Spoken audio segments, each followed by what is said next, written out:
चलिए बात करते हैं कोरोना अपडेट की। प्रदेश में बीते 24 घंटे में 195 नए केस सामने आए हैं। जोधपुर में एक मौत भी हुई है। जयपुर में 32 केस सामने आए हैं। हालांकि पिछले 24 घंटे को अगर देखें तो 119 मरीज रिकवर जरूर हुए हैं, लेकिन आंकड़ा जो है वो 195 रहा है। 195 नए केस आए हैं बीते 24 घंटे में। जोधपुर में एक की मौत भी हुई है और 32 केस राजधानी जयपुर में आए हैं।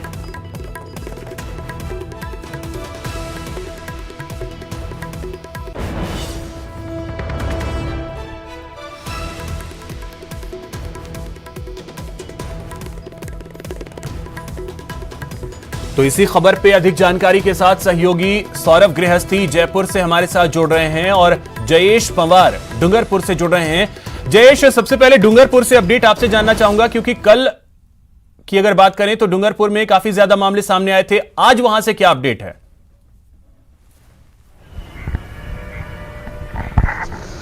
जी मैं बताना चाहूँगा, डूंगरपुर जिले का जो सागवाड़ा शहर है वो लगातार कोरोना का हॉटस्पॉट बनता जा रहा है। जैसे जैसे तापमान बढ़ता जा रहा है वैसे वैसे वहाँ के कोरोना के आंकड़े भी बढ़ते जा रहे हैं।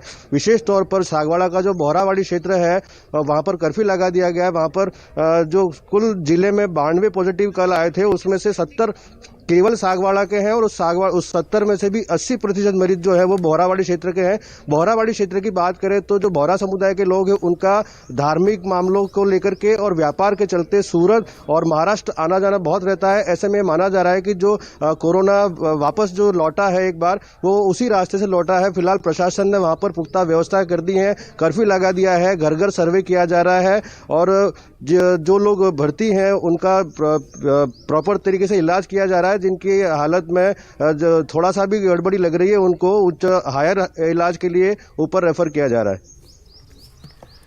बिल्कुल, तो अब सतर्क और ज्यादा रहने की जरूरत है।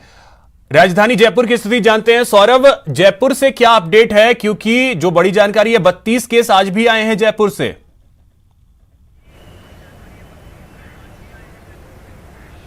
जी बिल्कुल, देखिए राजधानी जयपुर में भी लगातार मामले आने का सिलसिला जारी है और ये थमने का नाम नहीं ले रहा है। हालांकि जिस प्रकार से उदयपुर और डूंगरपुर में मामले सामने आए उसके बाद राज्य सरकार भी अब अलर्ट मोड पर आ चुकी है और अब चूंकि जिस प्रकार से अन्य राज्यों में मामले सामने आए उसके बाद कल मुख्यमंत्री अशोक गहलोत ने इस मामले में बैठक भी की है और पहले 2 राज्यों से आने वाले लोगों को पर जो टेस्ट अनिवार्य कर दिया गया था, अब 4 राज्य और उसमें शामिल कर लिए गए हैं।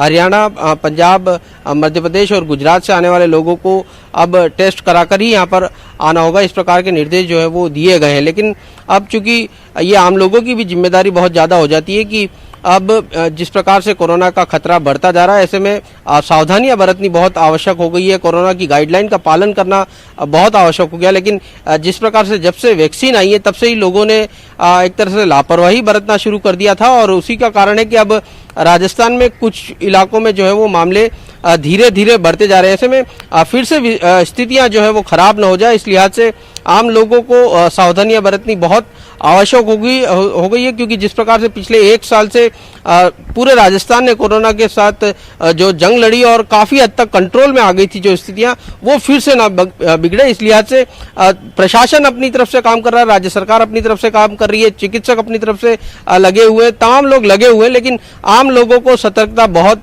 बरतनी जरूरी है। राजधानी के कई इलाकों में देखने को मिलता है कि काफी भीड़ होती है। एसएमएस अस्पताल में इस वक्त मैं खड़ा हूं और एसएमएस अस्पताल में भी कई जगहों पे, चाहे वो रजिस्ट्रेशन काउंटर हो या ओपीडी हो, इन जगहों पर जो है वो भारी संख्या में लोग जो है वो मौजूद होते हैं और ऐसे में ये जो खतरा है वो ज्यादा बढ़ जाता है। चाहे बात लालकोटी सब्जी मंडी की हो, परकोटा इलाके की हो, यहाँ पर स्थितियां देखने को मिलती है कि लोग जो है वो अवेयर मास्क जरूर लगा रहे हैं, लेकिन सोशल डिस्टेंसिंग भी इसमें अपनाना बहुत जरूरी है, क्योंकि एक भी अगर मरीज होता है तो वो कई लोगों को जो है वो संक्रमित कर सकता है। और जिस प्रकार से नए नए स्ट्रेन आ रहे हैं, इस लिहाज से सभी को एहतियात बरतने की बहुत ज्यादा जरूरी है। और जब तक वैक्सीनेशन का कार्य चलता है, अगर नहीं संभले तो स्थिति भयावह हो सकती है और जरूरत है कि हर कोई जब अपना अपना काम कर रहा है, सरकार अपना काम कर रही है, प्रशासन अपना काम कर रही है और साथ ही साथ डॉक्टर्स अपना काम कर रहे हैं, तो आम जन को भी समझने की जरूरत है। बहुत शुक्रिया सौरभ और जयेश, आप दोनों का तमाम जानकारी के लिए।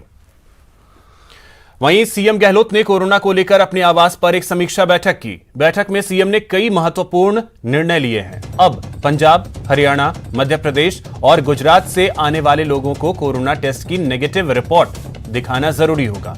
पहले केरल और महाराष्ट्र से राजस्थान आने वाले लोगों के लिए यह व्यवस्था की गई थी। प्रदेश में आंगनबाड़ी केंद्र और स्कूलों में कक्षा 5 तक की कक्षाएं पहले की तरह 31 मार्च तक बंद रहेंगी। बैठक में सीएम ने आम लोगों द्वारा प्रोटोकॉल की पालना में की जा रही लापरवाही पर चिंता जताई। बैठक में चिकित्सा मंत्री डॉक्टर रघु शर्मा ने बताया कि टीकाकरण में राजस्थान में देश के अन्य राज्यों के मुकाबले अच्छे प्रदर्शन को देखते हुए केंद्र सरकार से कोविड-19 वैक्सीन की ज्यादा डोज उपलब्ध करवाने की मांग की गई है।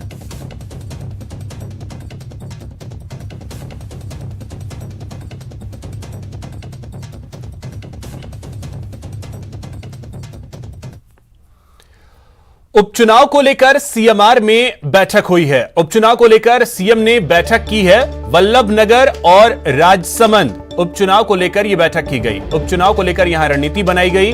मंत्री प्रताप सिंह खाचरियावास और पीसीसी चीफ गोविंद सिंह डोटासरा इस दौरान मौजूद रहे। क्षेत्र के सैकड़ों नेता और कार्यकर्ता भी यहां शामिल हुए इस बैठक में। तो मरुधरा में 4 की चौसर के लिए कांग्रेस तैयारियों में जुटी है। उपचुनाव को लेकर सीएमआर में बैठक हुई। मुख्यमंत्री अशोक गहलोत ने यह बैठक ली और इस दौरान पीसीसी चीफ गोविंद सिंह डोटासरा और प्रदेश के परिवहन मंत्री प्रताप सिंह खाचरियावास मौजूद रहे। भारतीय जनता पार्टी के प्रदेश अध्यक्ष सतीश पूनिया उदयपुर पहुंचे। 3 दिवसीय दौरे पर उदयपुर आए सतीश पूनिया उदयपुर समेत बांसवाड़ा और प्रतापगढ़ जिलों के दौरे पर रहेंगे। उपचुनाव से पहले सतीश पूनिया के उदयपुर दौरे को महत्वपूर्ण माना जा रहा है। इसके साथ ही एयरपोर्ट पर कार्यकर्ताओं की भारी भीड़ सतीश पूनिया का स्वागत करने के लिए पहुंची। एयरपोर्ट से बाहर आते ही सतीश पूनिया का भाजपा कार्यकर्ताओं और पदाधिकारियों ने गर्मजोशी के साथ स्वागत किया।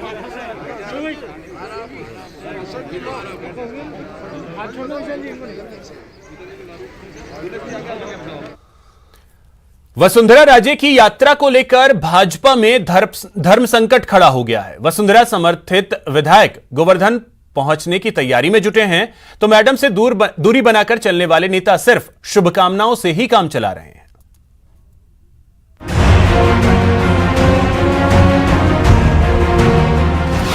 उपचुनाव से पहले दर्शन वाली सियासत, राजे की गोवर्धन परिक्रमा पर सियासत भारी। वसुंधरा राजे की गोवर्धन परिक्रमा से बीजेपी विधायक पशोपेश में है। गोवर्धन गए तो संगठन नाराज, नहीं गए तो मैडम नाराज। राजे की यात्रा ने बीजेपी के भीतर ही धर्म संकट खड़ा कर दिया है।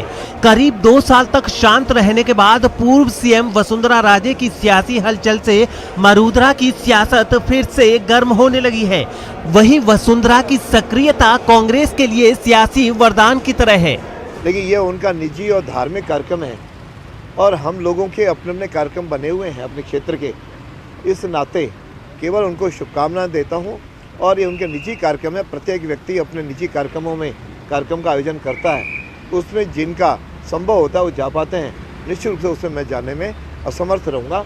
अपनी ओर से उनको ढेर सारी शुभकामनाएँ देता हूँ। क्योंकि उनका निजी कार्यक्रम है और धार्मिक कार्यक्रम है, इसलिए निश्चित रूप से उनके शुभचिंतक वहाँ पर पहुँचेंगे। आप शामिल होने जा रहे हैं? हाँ, मैं जा रहा हूँ। नहीं, अब 7 तारीख को कार्यक्रम है और 10 बजे सीएम साहब का वसुंधरा जी का पहुँचने का है। बीजेपी के भीतर मचे घमासान के बीच जेपी नड्डा का जयपुर दौरा भी हो गया, लेकिन एकला चलो नहीं चलेगा का संदेश बेअसर रहा। वसुंधरा राजे पहले ही गोवर्धन जाने का मन बना चुकी थी। समर्थक भी तैयारियों में जुटे थे। वसुंधरा राजे का 8 मार्च को जन्मदिन है, लिहाजा जन्मदिन के मौके पर उमड़ने वाली भीड़ से राजे समर्थकों के साथ साथ कांग्रेस भी बेहद खुश है, क्योंकि कांग्रेस को इस आयोजन में बीजेपी की फूट उजागर होते दिख रही है। वो जो भी कर रही है ठीक ही कर रही होंगी और ये बहाने होते हैं देव दर्शन के और यात्राओं के, लेकिन जो चल रहा है और लंबे लंबे कुर्ते जो पहन के मुख्यमंत्री बनने की जो पोजीशन में हैं, उनको क्या नाम सबको पता चल जाएगा क्या होने वाला है। प्रकृति के अंदर भी सब कुछ सामान्य नहीं होता है। तो ये सब कुछ सामान्य कि अगर कोई बात करता, आशा करता है, वो भी अप्राकृतिक चीज़ है। आंतरिक तौर के ऊपर भी अपने मत होते हैं, अपनी निष्ठाएं होती है, हर दल के अंदर, हर परिवार के अंदर भी होती है। वहीं राजे की इस धार्मिक यात्रा को सियासी जमीन की तलाश से भी जोड़कर देखा जा रहा है। इस यात्रा को लेकर कांग्रेस जहां चुटकी ले रही है, तो वहीं बीजेपी इसे निजी यात्रा बताकर पॉलिटिकल कमेंट से पल्ला झाड़ रही है। कांग्रेस में गहलोत पायलट नजदीक आ रहे हैं, मन साझा कर रहे हैं और बड़ी बड़ी किसान रैलियों को संबोधित कर रहे हैं। तो दूसरी ओर बीजेपी में एकजुटता तार है। वसुंधरा राजे देवदर्शन यात्रा की तैयारी में जुटी है, तो दूसरा धड़ा सत्ता पक्ष के हमलों का करारा जवाब देने के लिए विधानसभा में डटा है। कैमरा पर्सन घनश्याम के साथ Babulal Dhayal, news 18 Jaipur. Road safety world 20